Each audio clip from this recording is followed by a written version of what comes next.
dijima? Kalau fikih. Nah itu secara kesehatan gimana? Kalau kita sih gimana ya anak ketiga kan? Ya menjijikan gitu kan ya. Tapi secara fikih boleh karena itu bukan darah haid. Nah maka belum tentu juga kalau secara fikih boleh dan nanti ibu pulang Pak yang istihadah ya Pak. Enggak juga. Nanti dokter itu jawab dulu. Tadi kan ada berarti orang haid itu rahim sedang ada cedera. Udah mulai ikut-ikutan istilah kesehatan. Berarti rahim itu ada luka, ada cedera. Kalau ada benda asing yang masuk, gitu kan? Berarti bisa jadi apa tadi? Dua kemungkinan. Luka semakin melebar atau darah haid atau darah istihadahnya masuk lagi. Kalau secara medis tidak boleh, maka agama mengikuti. Karena di dalam maqasidus syariah, hifdzun nafas itu wajib. Menjaga diri dari bahaya yang membuat dia mati, membuat dia kena penyakit itu wajib. Maka jangan Rasulullah kan istihadah oleh digauli, ya Pak. Nanti dulu dokter Teja belum atur. Itu kalau istihadah bahaya enggak? Karena di rahim kita masih ada trauma kan? Nah, kalau nanti ternyata itu tidak boleh karena berbahaya, berarti fikih pun bersatu dengan ilmu pengetahuan yang sekarang ini. Nah, itu. Jadi ketika istihadah boleh digauli itu fikih dengan catatan tidak membawa mudarat. Tapi sekarang nggak usah pakai ilmu fikih, nggak usah pakai ilmu kesehatan. Kira-kira jijik nggak? Mau nggak ibu? Jangan dipaksa. Jangan anggap semuanya seperti kita berpikir. Ramadan masuk WA ke kami dok. Assalamualaikum Ustazah, gimana hukumnya puasa saya? Kenapa? Tadi habis subuh suami saya minta. Loh, mau kasih? Iya. Masuk lagi WA. Assalamualaikum Ustazah, iya gimana? Ustazah, saya tuh masih haid, tapi suami saya tuh kok pengen banget. Saya disuruh mandi dipaksa. Pokoknya mandi bersuci, setelah itu berhubungan, biasa itu keluar lagi. Belum selesai. Itu semuanya dibahas di dalam agama. Jangan tipu-tipu sama Allah itu. Jadi kita mau bertrik-trik sama Allah. Yuk atau selain boleh terus berhubungan berkali hari mana, nggak boleh tipu-tipu sama Allah. Makanya itu tadi kalau yang LDR kita kemarin bahas kan apa? Hukum video call seks itu hukumnya gimana? Kemarin kita udah bahas di kajian. Itu gimana ya LDR di sana? Terus kemudian kita sampai di spam Facebooknya kajian kita. Karena judulnya terlalu vulgar, onani dan masturbasi. Padahal semua judul yang kayak gitu kok ketiban YouTube-nya kita langsung disekam karena ini kajian yang vulgar. Karena bicaranya tentang hukum onani dan kembali kepada hari. Nah, kembali kepada kebiasaan wanita. Kenapa disebut tanggal 8 sampai 20 istihadah? Karena wanita ini punya apa? Punya kebiasaan. Kalau wanita ini tidak punya kebiasaan, satu, caranya tadi dengan apa?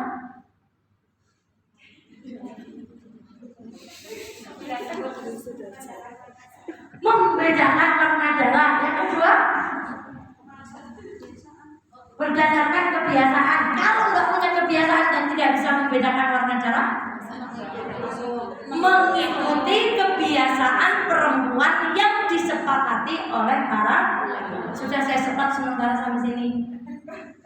Sudah oke belum? Sudah bingung atau gimana? Nanti Bu tadi ikut seminar apa? Seminar tentang haid dan reproduksi dasar ini ayat diterangkan. Ibu bisa terangkan ya? Insya Allah bisa. Oke. Sekarang diagram yang ketiga. Bercampur antara haid dan istihadah. Nih, keluar berhenti. Nanti. Tanggal 1 sampai tanggal 9 itu keluar terus. Padahal kebiasaan haidnya berapa? 7 hari. Dua darah ini namanya apa? Nah, sekarang ya. Kalau keluarnya itu bergandengan langsung tanpa jeda, maka yang ini dalam muhazanah fikih masih disebut darah haid. Karena keluarnya tanpa apa? Jeda. Dan sebenarnya catatan, jarang sekali pada hari ke-8 sampai 9 warnanya masih sama dengan hari ke-depan. Biasanya yang terakhir ini apa? Coklat, hanya flat ala pol. Seusap kok di jalanan. Makanya ulama terjadi menjadi dua konsentrasi. Ada orang datang kepada Aisyah, Assalamualaikum, ini kasusnya sama beda lagi. Ya Aisyah, ini gini nih flag. Kata Aisyah, kami tidak menganggap flag hitam itu sebagai apa-apa. Jadi untuk flag hitam yang keluar tidak bersambung, ini tidak bersambung ya. Ini misalnya saya bahasakan flag. Flag keluar tidak bersambung langsung dengan haid, itu menjadi dua. Satu, di dalam mazhab Syafi'i selama keluarnya dalam rentang 15 hari, yang ini tetap disebut haid. Di dalam mazhab imam yang lain, diantaranya ditulis di dalam matan Abu Suja yang tidak menganggap kudroh itu sebagai darah, maka flek yang keluar setelah ada jeda antara haid dengan keluarnya flek maka tidak dianggap haid, apalagi bagi perempuan yang punya kebiasaan haid rutin. Apa namanya? Kebiasaan haid rutin itu apa dulu? Kalau perempuan mengulang siklusnya 3 bulan berturut-turut pada malam. Oh 78, 78, 6, 78. Kalau 3 bulan sama, berarti kita bisa menyimpulkan oh yang siklus HIT berarti kira-kira tanggal 1 tekan tanggal 2 misalnya. Jadi 3 bulan itu ditandai. Kalau orang kok punya kebiasaan terus haidnya kayak gitu, kok keluar cairan, kalau bergandeng langsung, saya udah 8 hari nih, kan berarti udah kebiasaan. Kok hari ke-9 masih keluar, berarti haid. Tapi kalau sudah dijeda, saya sudah mandi, sudah keluar cairan putih tanda suci, sudah keluar juga cairan bening, wes suci telung dina, metu flek maning, itu haid apa enggak? Bisa dua. Bagi yang mengatakan bahwa kudroh itu haid, pakai rumus yang 15 maksimal ini, dia disebut haid. Tapi yang lain mengatakan, diantaranya ditulis dalam matan Ibnu Suja, diterangkan banyak ustaz, itu bukan haid. Gimana Mbak Eva? Mbak Eva bukan yang menggunakan maksimal haid 15 hari. Karena kami punya kebiasaan haid, qadarullah dipermudah oleh Allah, anggar mulai rebu rampung. Anggar mulai rebu rampung. Mandi misalnya kan, kemudian berhubungan dengan suami, biasanya keluar apa? Ya keruh gitu ya, sebenarnya bukan darah sih, sebenarnya keruh. Saya udah mantap, itu bukan haid, karena ketika suci saya sudah yakin sudah ada cairan putih, sudah bersih. Maka ketika keluar cairan setelah kita berhubungan dengan suami, itu bukan haid, karena saya punya kebiasaan berapa? Nah, itu indahnya kita punya kebiasaan haid. Untuk punya kebiasaan gitu gimana? Lah, kita harus berdoa kepada Allah. Jadi doanya bukan hanya anak yang soleh ya Allah, rumah baru ya Allah, PNS ya Allah, naik jabatan ya Allah, dagangan laris ya Allah. Jangan itu aja doanya. Doanya juga ya Allah, haidnya ya lancar. Kalau haidnya lancar, kurang berapa hari lagi pun 2 hari lagi insya Allah selesai. Sabar ya. Nah gitu kalau haidnya lancar. Kalau nggak lancar, kurang berapa hari lagi pun wah gendang sih usah takut baik. Nah itu tambah stres, nanti sinyalnya dari sini jereng keluar lagi nggak selesai. Maka Bapak OTW ojo takon. Ini kudroh ya. Jadi kudroh kalau keluarnya bersambung dengan haid dia haid, keluarnya setelah haid dia bersambung dengan haid, maka dia darah haid. Kalau tidak bersambung, sudah ada jedanya. Kalau ibu yang memiliki pendapat bersandar kepada 15 hari maksimal, dianggap haid silahkan. Bagi yang tidak sesuai dengan kebiasaan, maka flek tersebut bukan haid. Tenang aja, setelah tanya jawab nanti kalau bingung tanya sama saudara Eva, tetap aja melalui WA. Terang haid. Haidnya udah selesai belum ya? Mah, udah selesai belum sih? Udah bersih belum sih? Udah mandi belum? Belum. Gitu. Apa sih tandanya tadi keluar apa? Makanya sunahnya dalam Islam, ambil kapas, disumpulkan, ambil. Sunahnya bahkan kapasnya ini dikasih parfum. Ambil kapas yang bersih, kasih parfum, sumpulkan, udah nggak ada bekasnya. Oh, ke kamar mandi, suci. Mandi malam ya. Masuk kapas, jendeng, masih ada apa? Bercak kecoklatan. Maaf ya, ditunda besok. Gitu. Jadi ada rambu-rambu sama suami gitu ya. Yang belum bersuami saya doakan punya suami. Yang sudah punya suami itu suami lagi.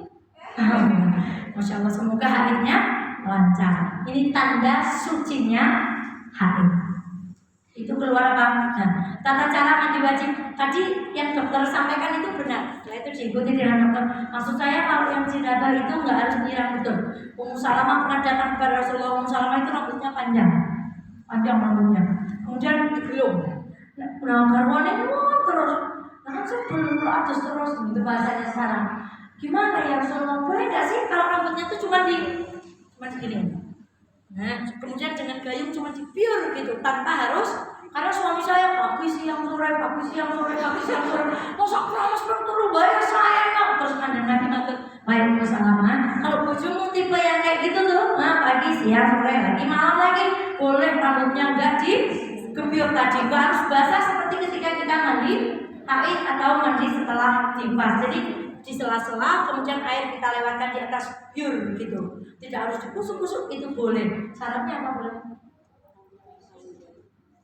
Rambutnya panjang,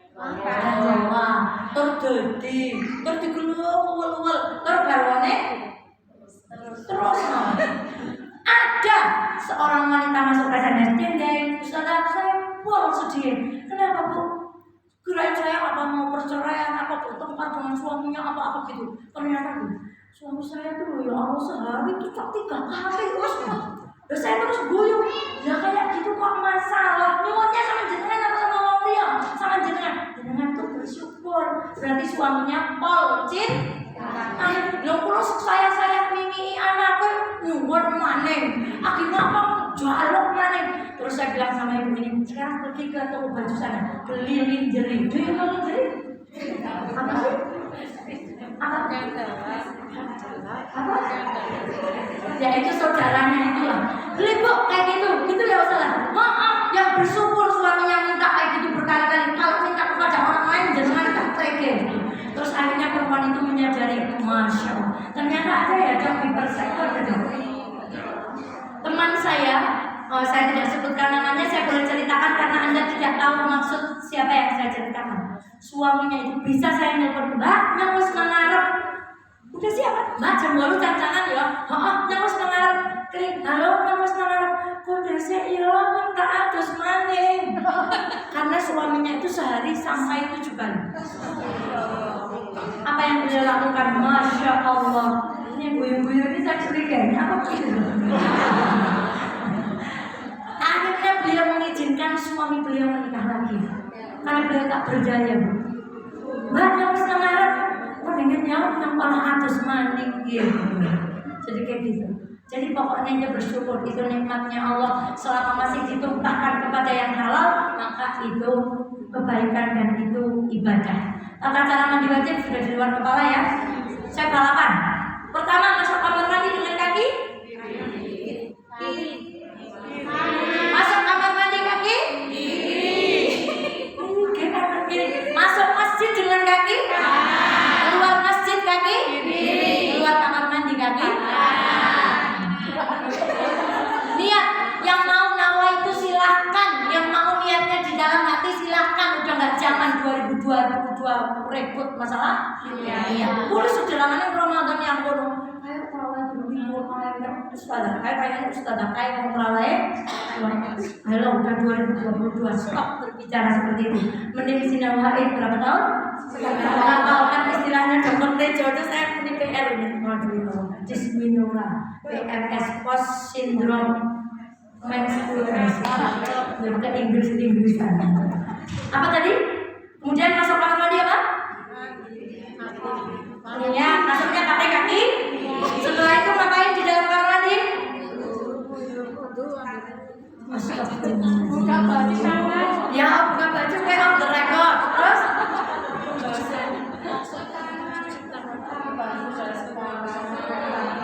Membasuh tangan. Setelah membasuh tangan, membasuh kemaluan dengan tangan apa? Kiri. Setelah itu?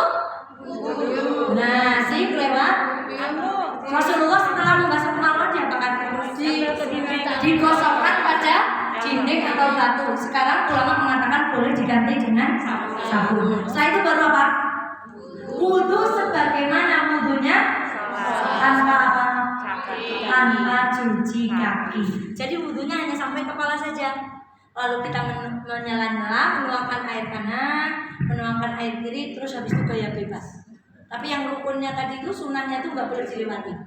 Masuk kaki kiri, lepas baju off the record, cuci tangan, cuci kemaluan pakai tangan kiri. Setelah itu tangan kirinya dicuci pakai sabun, wudhu seperti wudhunya sholat tanpa apa? Tanpa cuci kaki, catatan. Tanpa cuci kaki. Kenapa? Ini sunnah. Kalau Anda mau cuci kaki tidak apa-apa, tapi sunnahnya enggak. Makanya sunnahnya kamar mandi kita itu ketika mandi wajib sabunnya di situ, sikat giginya di situ, samponya di situ, sponnya di situ. Enggak. Loh, sikatnya mana? Sabunnya ketara kamar mandinya Anda tidak rapi. Yang kamar mandi rapi mesti sabunnya apa?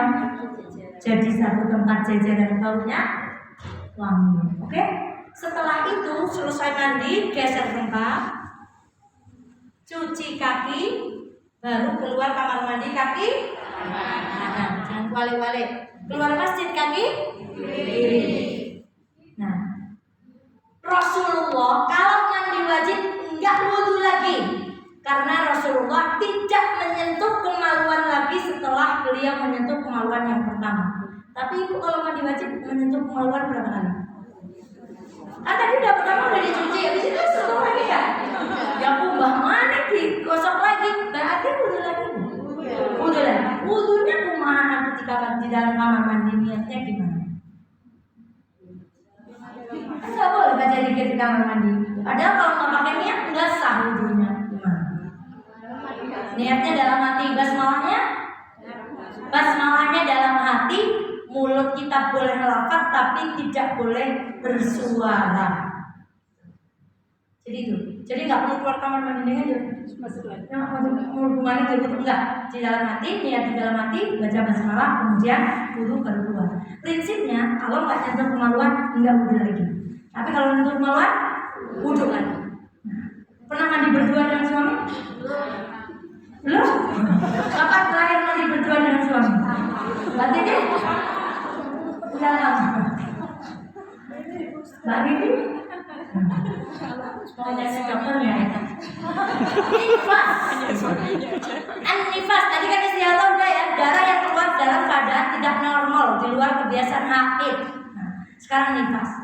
Ada al-kharij 'inda atau ba'dal wiladah. Apa artinya? Google Translate. Ada al-kharij 'inda atau ba'dal wiladah.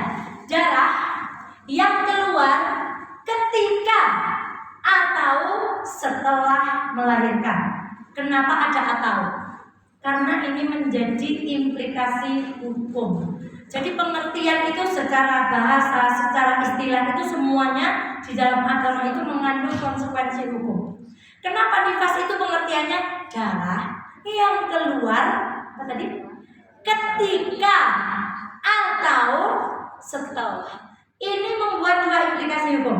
Maka para ulama berbeda pendapat. Apakah darah yang keluar ketika bayi belum keluar itu termasuk haid? Ingat darah, saya nggak bicara lendir, saya nggak bicara ketuban, saya nggak bicara yang lain-lain. Kita bicara apa? Darah. Apakah darah yang keluar dari seorang perempuan yang mau melahirkan padahal bayinya belum keluar itu disebut darah haid? Disebut darah nifas? Jawabannya iya kalau kata fikih, kata para ulama Syafi'iyah, kata ulama dalam kitab Matan Ibnu Sujah, kalau diikuti dengan tanda-tanda melahirkan, maksudnya bukaan-bukaan. Kalau sudah diikuti dengan bukaan, maka perempuan ini bisa disebut wanita dalam keadaan apa? Nifas. Tapi kalau keluar darah, entah itu flek, entah keluar darah, mules enggak, pembukaan juga enggak, maka darah itu tidak bisa disebut darah nifas. Lain lagi kalau pengertiannya tadi ada al-kharij ba'dal wiladah. Darah itu keluar setelah sudah jelas itu darah nifas. Maka bidan, ada ibu melahirkan, ibu sudah sholat zuhur belum? Belum pun melahirkan, berarti belum nifas. Tunggu dulu, ibu kan belum apa-apa ini, nggak ada darah keluar, yang keluar baru ketuban, yang keluar baru cairan misalnya. Jadi ibu tetap wajib sholat. Ya ampun sakit sangat kan, bukan pun berkuat rasa wajib ini sembahyang misalnya gitu kan. Berarti ulama memberi keringanan. Ini pengetahuan buat kita, mungkin saudara kita atau mungkin di PKU atau mungkin di RSU yang lain. Kalau ada ibu yang sudah merasa kesakitan namun dia belum terhukumi nifas, maka anjurkan beliau untuk sholat dengan cara dijamak. Jadi ibu sholat dulu sekalian di jamak, nggak usah dipaksa berdiri juga. Kalau ibunya berdiri nggak, kan orang mau kan rasanya nggak karuan kan. Sini sakit apa pokoknya begitulah. Tapi yang penting jangan tolong ya bu. Orang banget gitu. Astagfirullahaladzim. Ya Allah, saya tuh baca doa panjang. Ternyata ada satu doa yang belum saya baca. Dan almarhum Dr. Agung waktu itu tuh mengingatkan, Allahumma la sahla illa ma ja'altahu sahlan wa anta taj'alu sa'ba sahlan idza syi'ta. Udah baca doa ini istighfar apa? Ternyata ada satu doa yang lewat. Masya Allah, besok berarti ibu-ibu kalau mau mendampingi ibu belanja, ayo berdoa, jangan tolong. Ingatkan sholat, ingatkan hak yang lain. Itu nifas. Batas waktu, lagi-lagi ini Imam Syafi'i. Sekurang-kurangnya wanita nifas darahnya keluar satu tetesan. Maksudnya geledek keluar gitu. Ternyata ada perempuan yang sama sekali tidak mengeluarkan darah. Misalnya, ini nggak tahu. Kalau perempuan itu sesar itu dari bawah keluar darah mana? Oh, gitu. Kirain saya kalau sesar di bawah jadi nggak ada. Oh, ini dia kenapa saya bertemu dengan Dokter Teja. Ternyata tetap nifas. Sekurang-kurangnya keluar, geledek besoknya nggak ada lagi. Saya termasuk kalau nifas bukan yang 40 hari keluar, enggak. Paling seminggu, paling banter 8 hari darah sudah bersih, kemudian sholat seperti biasa. Maksimalnya 40 hari, kebiasaannya 40 hari, maaf saya Islam. Minimal drop sekali keluar geledek. Kebiasaannya orang 40 hari, batas maksimalnya 60 hari. Bapak Ibu, sekalipun saudara kita yang enggak muslim ditanya haid, tahu nggak? Tahu. Ditanya nifas, tahu nggak? Padahal mereka nggak berhubungan dengan Al-Quran. Maka dari mana batas ini keluar? Nggak ada ini di Al-Quran dan hadis. Haid juga itu batasnya itu dipelajari oleh para ulama. Kalau haid masih ada hadis, tapi kalau nifas nggak ada. Maka angka-angka ini keluar hasil dari tadi Imam Syafi'i nyebar Google Form gitu ya. Kemudian diisi oleh para penduduk Madinah, dikembalikan lagi gitu kan. Silahkan kumpulkan, kemudian diambil kesimpulannya. Sedikitnya geledek, kebiasaannya 40 hari, maksimalnya. Nah, habis ini selesai. Kemudian apa? Kalau keluar terus, ya nifas. Tapi ada perempuan darahnya sudah tidak keluar, nggak sholat. Pokoknya anggaran baru melahirkan, pokoknya 40 dina itu masih pol banyak yang kayak gitu. Makanya besok suruh ikut training ini, ya Bu, masya Allah. Itu tentang nifas. Larangan haid, sholat, puasa, tawaf itu yang disepakati. Tapi yang di bawah jima, sholat, puasa, tawaf, jima ini sepakat, nggak ada yang istilah. Tapi kalau menyentuh mushaf atau membawanya, membaca Al-Quran, masuk masjid tanpa keperluan, itu butuh pembahasan. Karena kita kaitannya dengan reproduksi, kayaknya saya sudah dengar salib-salib adzan, saya nggak bahas ini secara detail. Saya akan lompat. Jadi larangannya ini ya, sholat, puasa, tawaf, jima, ini semuanya sepakat. Nggak ada ulama yang mengatakan boleh sholat, boleh puasa, boleh tawaf, boleh jima, nggak ada. Tapi kalau yang tiga ini, menyentuh atau membawa mushaf, apa bedanya menyentuh dengan membawa? Apa bedanya menyentuh dengan membawa? Kalau fikih menyentuh dan membawa dua hukum yang berbeda. Menyentuh apa? Menyentuh bisa jadi cuma pegang apanya? Sampulnya doang. Dan sekarang kan ada Al-Quran, ada sampulnya bunga-bunga, ada sampulnya batik-batik, gitu kan? Kalau menyentuh, bisa jadi menyentuh itu apa? Membuka juga dalamnya, kemudian kita menyentuh lembaran-lembaran Al-Quran. Itu kenapa yang tiga itu masuk dalam pembicaraan khilafiyah. Saya nggak bahas ini, saya nggak bahas ini juga, saya nggak bahas ini juga. Nah, tadi dokter menyebutkan ada period. Sekarang period yang berhubungannya dengan agama.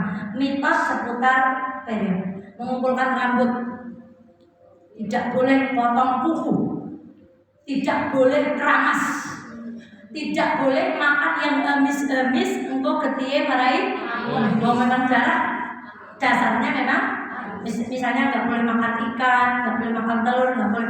Orang lagi haid darahnya lagi keluar, kudune makan sing sehat, malah orang boleh makan sing enak-enak. Kemudian pembalut harus dicuci sebelum dibuang. Ini nggak ada hubungannya dengan agama. Malah itu nggak efisien. Kan kalau air, kalau di sekolah itu nggak ada air gimana dicuci? Orang nanti kamar mandinya jadi najis semuanya bawaan lipat, bungkus dengan plastik hitam. Saya itu kalau masih kurang private silahkan bungkus lagi dengan koran, lipat jadi langsing, buang ke tempat sampah kering dan basah. Apakah boleh membakar darah haid? Sudah nggak ada hubungannya dengan agama. Saya memisahkan sampah basah dengan sampah softtek ini. Kalau dibuang di basah dia terurainya berapa tahun? Bukan? Kalek itu saya baca di Al-Asqiyah ternyata plastik itu diurai 450 tahun. Tapi kalau kita bungkus dengan kering tadi, saya masukkan ke dalam sampah kering. Kemudian nanti entah dibawa siapa, sampah kering biasanya diapakan? Kurang dobong caranya otongnya marahin. Halo 2022, Amerika sudah mikir awak pesawat tanpa awak. Tahu-tahu tidak musuhnya mati. Kita masih mikir suster mesot, kali potong perawan, apa? Aduh, kalau berapa? Jadi ini semua mitos, beda landasannya di dalam Al-Quran maupun hadis. Boleh rambutnya yang mau mengumpulkan silakan, nggak usah nanti gitu deh ya. Nanti kalau pulang jangan usah deh, tapi orang mau mengumpulkan rambut, orang duit ilmu yang belum apapun musyrik, nggak usah kayak gitu. Nah, biasanya orang baru ngasih kalau lihat punya kayak gitu, lawannya kayak gitu, mau apa? Mau nyalain itu kan nggak usah kayak gitu. Barangkali yang saudara-saudara kita mau mengumpulkan rambut karena ilmunya memang itu. Gitu. Yang nggak boleh potong kuku karena ilmunya itu. Karena belum sampai ilmu tentang ini, jadi kita nggak usah kayak gitu. Orang kali deh, dia ngaji nanti yang belum aliran, nggak usah kayak gitu, nggak keren sama sekali itu, nggak bukan benar. Itu tentang mitos. Terakhir istri sedang haid, bapak-bapak palang merah, digembok, gemboknya warna love, warnanya merah. Bolehkah bermesraan dengan istri saat haid? Boleh. Rasulullah kalau istrinya sedang haid ngapain? Masih ingat bu? Kameramennya mana mereka usil baik marahin anak-anak. Rasulullah ketika Aisyah sedang haid, Aisyah minum. Dicari bekas bibirnya Aisyah. Mana bekas bibir istriku tersayang? Aku akan minum dari bekas bibirnya yang sama. Betul aja. Jadi ketika haid saja romantisnya begitu, gimana kalau di luar haid? Itu pertama. Kedua, Rasulullah SAW tidur di atas paha Aisyah dan waktu itu Aisyah dalam keadaan haid. Jadi PR minum segelas berdua. Dua, kalau tidur gelongsor-gelongsoran pangku. Tiga, Aisyah ketika makan daging, Aisyah kemudian gigit. Rasulullah mencari bekas gigitan daging Aisyah. Lalu Rasulullah menggigit dari bekas gigitan yang sama. PR yang ketiga, coklat. Jadi besok kalau masuk warung steak, pesan-pesannya berapa? Makannya gimana? Yang kedua selain steak, burger, ayam bakar, pesannya satu. Jadi makannya selalu dan menyuapi istri itu sedekah. Itu hadisnya sahih. Jadi kalau suami ibu nggak mau nyuapin, kalau lagi di restoran ibu buka mulut, ayah. Itu pahala supaya suami kita dapat apa? Dan yang lain-lain. Alangkah romantisnya Rasulullah SAW dalam kehidupan rumah tangga. Tapi dilarang mendekat-dekat pada daerah kita. Ini yang dilarang Allah. Mau bermesra-mesraan mana? Kaki, jempol, tumpak, tetek, ibu, leher, kuping, boleh kabeh. Tapi ulama membatasi yang antara lutut sampai kemaluan. Imam Hanafi pernah kita sampaikan, boleh mencumbu bagian itu asalkan ada penghalang. Senemune selimut kena, godong bujang kena, plastik ya kena, pokoknya kudu ada apa? sarung, tapian, apa jaring, apa spray, apa selimut, apa baik. Pokoknya ada apanya? Ada penghalang, ada pembatasnya. 2. Imam Maliki hanya membolehkan melihat, nggak boleh nyentuh, nggak boleh ngapa-ngapain. Jadi silakan dibuka gitu ya. Bukan daerah intim loh ya, ini antara lutut dan kan kita pakai pembalut gitu kan. Boleh dibuka, cuman dilihat kata Imam Maliki. Nggak boleh di apa-apain. Kalau Imam Hanafi boleh disentuh asalkan ada pembatasnya. Ayo Bu, saya nggak boleh klemek saya. Wah, gitu kan ditutup dulu. Kalau Imam gini, ayah mau pakai gaya Hanafi atau pakai gaya Maliki gitu kan? Kalau gaya Hanafi berarti harus ada apanya? Pembatasnya. Kalau Imam Maliki lihat toh, nggak boleh apa-apain. Lebih sengsara mana? Yang ketiga, Imam Syafi'i boleh dilihat, dan jika ingin mencumbu disyaratkan adanya penghalang. Ini gabungan antara Hanafi dan Maliki. Kalau mau dicumbu dikasih apa dulu? Dikasih pembatas dulu, diurat dulu pakai plastik wrapping. Ya, kalau Imam Hambali membolehkan mencumbu melihat dengan penghalang atau tanpa penghalang kecuali organ intim, nggak boleh diapa-apain. Jadi bagian itu V-nya itu nggak boleh diapa-apain. Sobat jujur, tapi nggak usah angkat tangan. Selama ini cara kita ketika kita itu salah atau benar kan suami. Kan sudah menjawab di dalam batin, ya jawab masing-masing. Ya, hati-hati. Kenapa ulama mengatakan seperti ini begitu detail syaratnya? Angel intinya kan? Intinya angel kan? Kenapa? Karena ada bahaya tadi diterangkan. Ternyata ada luka kalau masuk sperma atau kemudian gesekan dukhul, istilahnya begitu, dukhul antara dua kelamin itu berbahaya. Maka yang berbahaya itulah masya Allah ulama dulu tahu ya. Kalau itu tuh bahaya, kalau itu tuh dilarang, pasti ada hikmah di balik Allah melarang kita berhubungan saat hari. Tidak boleh akal-akalan belum selesai hari pura-pura mandi kemudian berhubungan, tidak boleh. Gaya Hanafi gimana?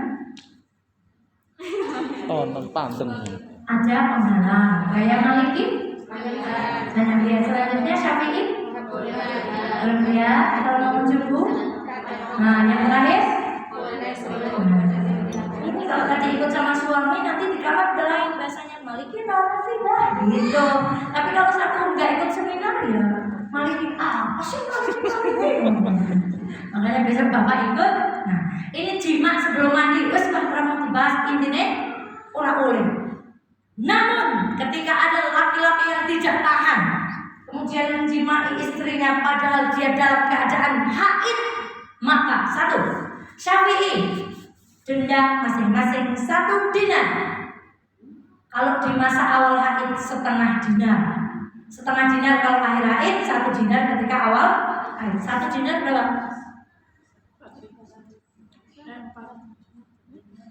Juara ini nomor Facebook sekarang dinar, ayo pada nabung dinar. Sedinar bila? Nganu. 2,5 gram emas. Si duitnya setengah? 1 gram sedikit pindah. 900, ya berarti manut antam UBS manut naik turun. Pokoknya segitu. Itu kalau di awal haid, kalau di akhir haid jadi setengah dinar. Hanafi mendukung. Hanya dendanya untuk suami saja. Imam Syafi'i sangat berhati-hati. Lanang wadon kena denda kabeh. Nek Imam Hanafi ora. Ukur suami mawon. Imam Hambali keduanya dikenai denda setengah dinar tanpa membedakan waktu, dan Imam Maliki tidak dikenakan denda. Maka Ibu, ini semuanya ini implikasinya hukum kita dengan suami kita. Cairan yang keluar dari suami kita, madhi najis, mani tidak najis, wadi najis. Maka tadi yang dibahas dari wanita hanya 3, selebihnya keputihan tidak najis, ifrozat tadi keputihan tidak najis, mani tidak najis, madi najis. Terakhir saya tutup, saya akhiri. Laki-laki mani tidak najis. Mani itu yang keluar kapan? Sebelum terjadinya hubungan intim, cairan bening, lengket. Silakan ibu pegang, nanti diginikan kepalanya bening kemudian lengket. Maaf ini vulgar sedikit. Kalau mani warnanya keruh. Kalau nempel di baju ada bekasnya, itu mani. Wadi warnanya putih. Keluar setelah laki-laki biasanya pipis, kemudian ditutup keluar cairan berwarna putih agak keruh. Astagfirullahaladzim, 9 tahun tidak mungkin diwakilkan dalam 1 jam. Demikian astagfirullahaladzim. Jazakumullah kepada Dr. Tejo. Semoga pertemuan ini menjadi embrio bagi pertemuan-pertemuan selanjutnya. Termasuk kita ini bahas tibia, ibu menyusui, ibu hamil, itu kan sebenarnya tuh gimana toh kalau ibu menyusui kosong itu ya, ibu hamil kosong itu menurut kesehatan gimana? Karena itu dibahas dengan fikih. Indah sekali kalau seperti ini bisa kita nikmati dengan banyak. Astagfirullahaladzim, saya akhiri. Assalamualaikum warahmatullahi wabarakatuh.